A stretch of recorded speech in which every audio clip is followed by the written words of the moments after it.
동물에 대해서는 확실히 있어요. 좋아하는 동물과 싫어하는 동물이 구분돼 있어요? 확실히 구분됩니다. 좋아하는 동물 중에는 가장 사랑받는 동물은 고양이에요. 이슬람에서 고양이가 네, 고양이. 지난번에 저희 북콘서트 때 이야기가 잠깐 나왔는데 길게는 못했었는데 이슬람의 고양이가 좀 왜 그럴까가 정말 궁금해요. 일단은 그 이유는 아주 간단한데요.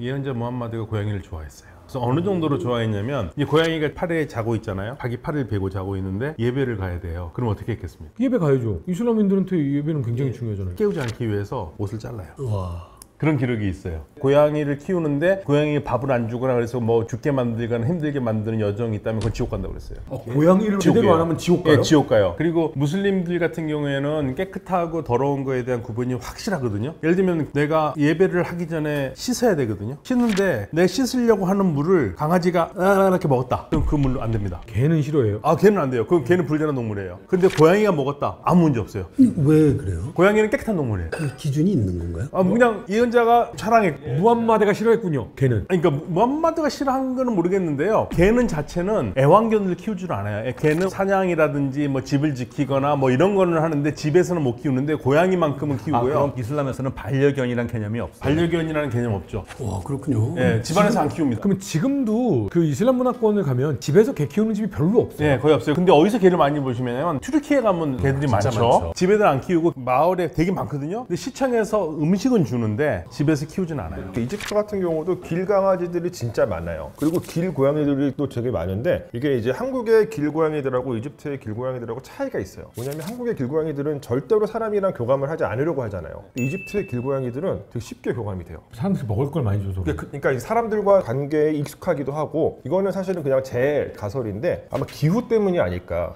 그 지리적인 이유도 있을까요? 고양이가 처음에 가축화된 게 아프리카 쪽이라고 들었고 북아프리카 근동 지방이죠. 개는 아시아 쪽에 회색 늑대라고 들었거든요. 그게 이제 고고학적으로 가장 큰 논란 아직도 결론이 안 났는데요. 언제부터 고양이가 이제 가축화 길러졌는데 사실 현재로서 가장 빠른 데가 근동 지방 한 9,000년 전이라는데 얼마 전에 중국에서도 6,000년 전, 5,000년 전에 나왔다라고 해서 그러니까 유적에서 뼈가 나온 거예요. 근데 결론은 이게 고양이인지 살쾡이인지를 DNA가 구분을 못했어요. 그러니까 고양이는 차분하게 길들여져서 이제 종이 변화가 돼서 DNA까지 변형이 돼야 되는데 그 단계를 안 가요. 그래서 지금 근동 지방은 빠른 것 같긴 한데 그거는 어쩌면은 길들여진 고양이가 아닐 수도 있다는 게 정설이거든요. 근데 저는 약간 선생님이랑 의견이 다른 게 실제로 그 고양이가 이제 뼈가 확인된 유적이 키프로스 섬에 있는 그 실루로 캄보스라고 하는 유적이거든요. 시대는 기원전 한 7,500년, 9,500년 전까지 올라갔는데 이때 이제 나온 출토되는 양상이 사람이 이렇게 누워 있어요. 옆으로 매장이 되어 있고 고양이가 바로 이렇게 옆에 놓여 있어요. 같이 정말 그러니까 순장을 한 건가요? 그러니까 그래서 순장이라고 하는 설명도 있어요. 왜냐하면 그 고양이의 이 연령이 생후 한 8개월 정도였거든요. 그렇기 때문에 이게 약간 그렇겠네요. 순장이 가능성도 있고 근데 어쨌건 인간의 옆에 고양이를 인위적으로 묻은 흔적이 확인된다는 거는 분명히 이 고양이는 이 사람들과 어떤 연관성이 있다라고 보통은 많이 설명을 하고 또 이제 이와 관련해서 이게 이 시대가 PPN이라는 시대인데 이게 이제 신석기, 선토기 신석기 시대거든요. 근데 이게 아마 추정컨대 키프로스 섬에서는 고양이가 자생할 수 없죠. 그러니까 아마도 사람이 이동을 하면서 고양이를 같이 데리고 왔을 것이다라고 추정을 하고 아직까지 이제 물리적인 근거는 구체적으로 확인되지는 않았지만 이 시대보다 조금 더 이전 시대에 고양이가 인간과 일종의 공생을 통해서 인간 주변에 이렇게 머물게 되지 않았을까로 추정을 하고 있어요. 왜냐하면 이게 근동 지방에서 특히 그 레반트 지방에서는 인간이 반정주 생활을 시작한 시대가 한 15,000년 전까지 올라가는데 나투프 시대이거든요. 그때 정주를 한다는 거는 약간의 경작, 그 다음에 수렵 채집을 통해서 확보한 식량 자원을 그 자신들의 주택 근처에다가 이렇게 보관을 하게 되고 그렇게 되면은 설치류들이 이제요. 인간들이 살아가는 공간 내에 이제 들어오게 되거든요. 그리고 그 설치류를 따라서 고양이가 들어오고 그 과정에서 사람들이 보니까 고양이가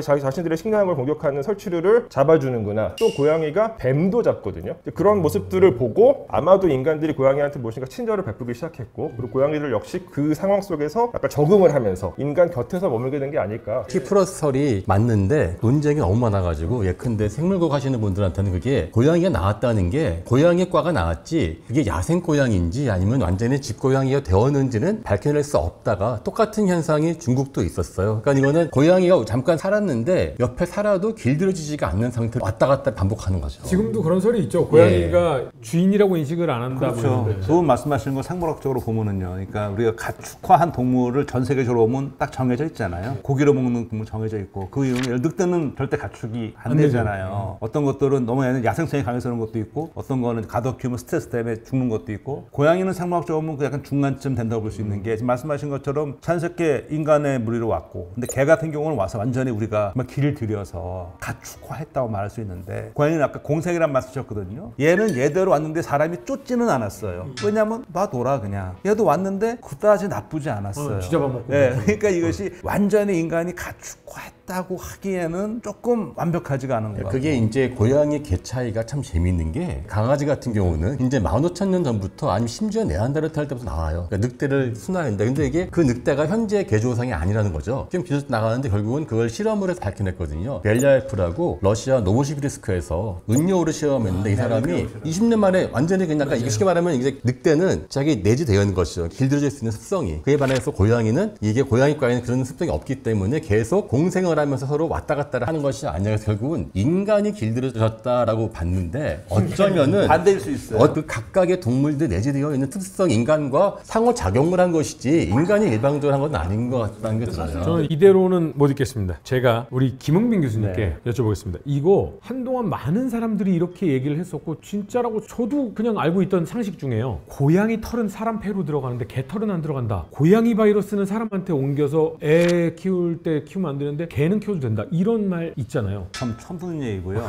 네, 그게 뭐 고양이 털, 개 털이라고 안 들어갈 거는 아닌 것 같고. 너무 얇아가지고 막 그렇다고. 근데 이거는 있어요. 고양이가 자란 곁으로 오면서 가장 덕을 본 미생물이 하나 있긴 있어요.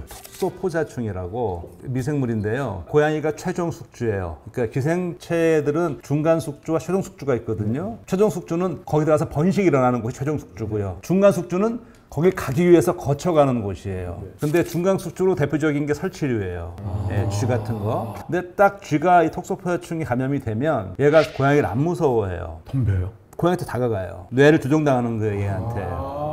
네. 근데 보통 이 설치류들이 고양이 오줌 냄새를 맡으면 도망을 가요. 근데 얘는 냄새를 맡으면 따라가요. 고양이 네. 오줌 냄새를? 근데 실험을 해보니까 현재 우리가 말하는 집고양이의 소변과 호랑이나 이런 야생 오줌, 뭐 동물에서 갖고 왔겠죠. 그걸로 왔는데 감염된 겁을 상실한 쥐가 어떤 오줌을 더 좋아하느냐? 야생 호랑이나 표범의 오줌 냄새를 더 좋아한다는 거죠. 이건 어떤 의미냐? 원래부터 아까 고양이가 이게 야생이냐 묻힌 게 모른다고 했잖아요. 그러니까 쥐는 현재 우리가 기르는 집고양이보다 야생 고양이과 동물에 더 끌린다는 거는 얘가 여기서 이제 후손이 온 건 맞는데 거기 더 끌린다는 거죠. 야생모이를 좋아하는. 예. 그래서 이제 쥐가 모이고 그러니까 쥐가 많아지면 당연히 톡소표현도 많아진단 말이죠. 근데 과정에서 인간이 이제 들어와 있잖아요. 인간도 중간 숙주가 될 수 있거든요. 건강한 사람은 큰 문제가 없는데요. 특히 임산부나 면역력이 떨어지는 분은 그게 또 치명적일 수도 있어요. 그럼 그거는 어떤 증상이 있을 수 있어요? 보통 모든 이런 것들이 열나고 감기 증상 비슷하게 나오고 막 그런 거 있어요. 머리도 좀 아프고 그러면 이제 병원 가서 톡소포자충이. 톡소포자충. 인지 하나 풀었어요. 왜 우리나라는 고양이가 늦게 나오는가? 아 그래요? 예, 한국이 재미있는 게 우리가 이제 저희도 DNA를 해보고 해도 살쾡이 말고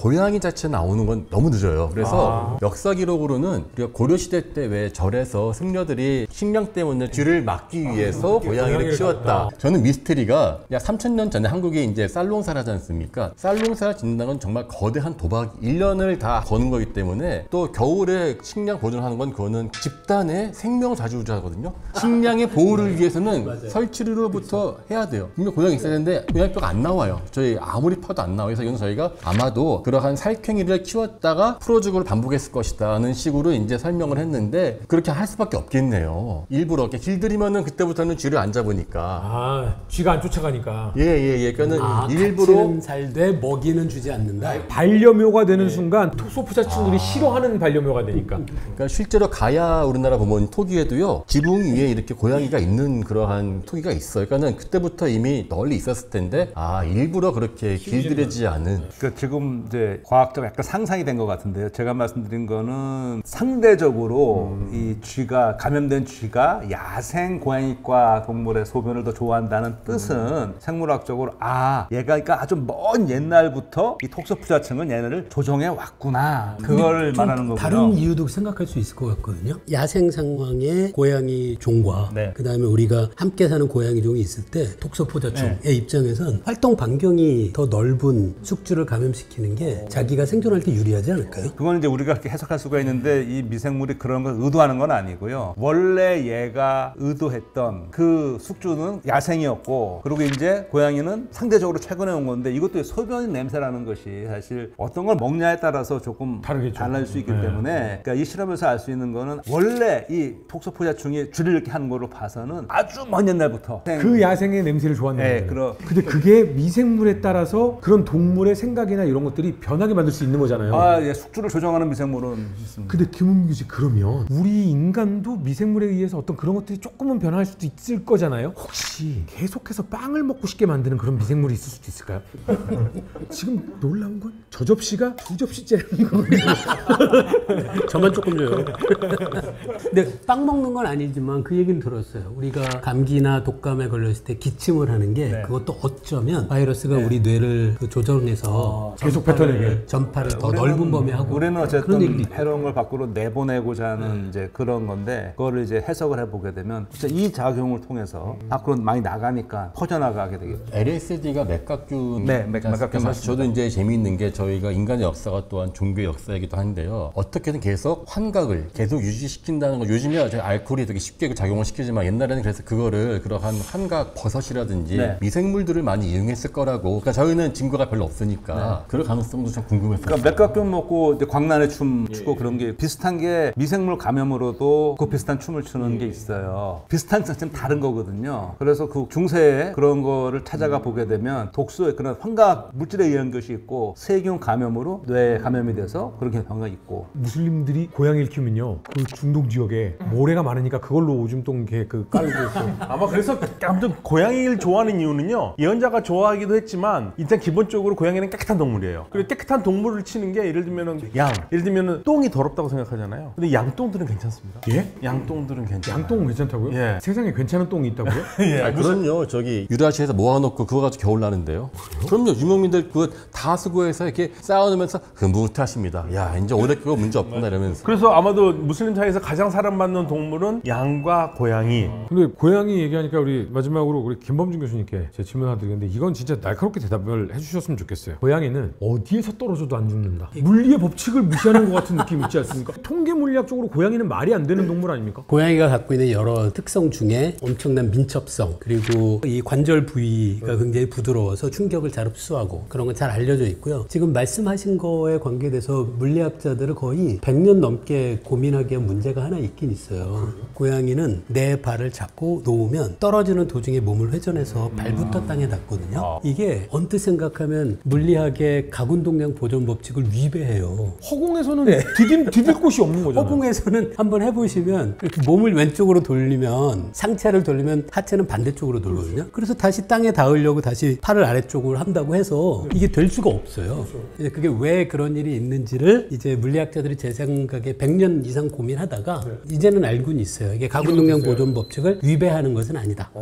그래서 어쨌든 물리학자들이 고양이 갖고 그 고민했던 문제들이 몇 개 더 있습니다. 어떻게 증명됐어요? 그게 고양이가 완전 고정되어 있는 물체를 물리학에서 강체라고 하거든요. 근데 고양이가 내려갈 때 몸을 일단 직각으로 접어요. 그래서 이쪽과 이쪽은 이렇게 돌면서 몸 전체 이 축이 하나 있고 축이 하나 있고 그다음에 몸 전체도 돌 수 있잖아요. 그 세 개의 회전축을 이용을 해서 가군동량 보존 법칙을 위배하지 않으면서 내 발을 땅에 닿는다는 게 잘 알려져 있긴 해요. 그럼 한마디로 그 영화 같은 거 보면 귀신이 목이 깨깨깨 돌아가듯이 다 돌려가지고 접어가지고 그걸 이렇게 다닌다고? 슬로우 비디오로 찍은 게 있는데요. 보면 이게 이렇게 하는 거구나. 걔는 그게 유전자에 각인돼 있는 거네요. 그렇게 할 수 있도록. 그걸 사실 과거에는 그렇게 못했거든요. 근데 못했던 애들은 다 죽었어요.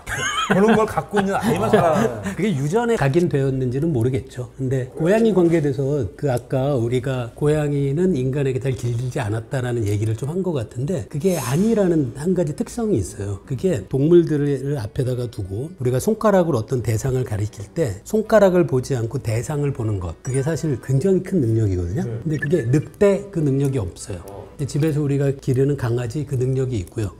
야생의 고양이 없는데 집에서 키우는 고양이는 목표를 가리키면 손가락이 아니라 대상을 보는 능력이 있어요. 이게 아주 굉장히 극소수예요. 사실은 우리가 고양이를 이렇게 뭐 일방적으로 고양이는 야생 상황에서 바뀌지 않았는데 우리가 거기에 적응했다는 것도 있지만 고양이도 우리에게 많이 적응한 거죠. 실제로 그러니까 고대 이집트의 사례들을 보면은 고양이는 분명히 인간과 아주 밀접한 관계 속에서 살아갔었던 것 같아요. 그러니까 고대 이집트의 사례들은 애초에 선사시대 동안에는 고양이가 어떤 인간의 필요에 의해서 인간 주변에 머물게 되었다고 한다면 고대 이집트 문명이 시작된 이후에는 그런 필요성이 아주 높진 않았거든요. 그럼에도 불구하고 정말 애틋한 존재로 인간 주변에 머물렀어요. 그런 사례들이 굉장히 많이 나오는 게 이를테면 이집트 신왕국 시대의 무덤 벽화를 보면은 그 무덤 주인들이 자신의 모습들을 그리거든요. 근데 고양이가 그 근처에서 놀고 있거나 되게 귀여운 모습으로 표현되는 경우들이 굉장히 많이 있고 또 실제로 사람의 무덤 속에서 고양이가 함께 미라화돼가지고 매장되는 경우도 굉장히 많이 있어요. 고양이도 미라로 시켜요? 예, 미라로. 고양이를 미라로 시키는 사례가 그러니까 이집트 사람들이 뭔가 이제 동물을 숭배했다는 식으로 설명하는 것들이 많이 있잖아요. 그 대표적인 오헤이 또 사례가 하나 있는 게 기원전 525년에 페르시아가 이집트를 침략할 때 캄비세스 2세가 이집트를 쳐들어올 때 이 페르시아 사람들이 고양이를 앞세우고 왜냐면 이집트 사람들이 고양이를 너무 사랑하니까 고양이를 앞세우고 들어와서 이집트 사람들이 어떻게 그때 그래가지고 이제 페르시아가 이집트를 점령했다라고 하는 기록이 있어요.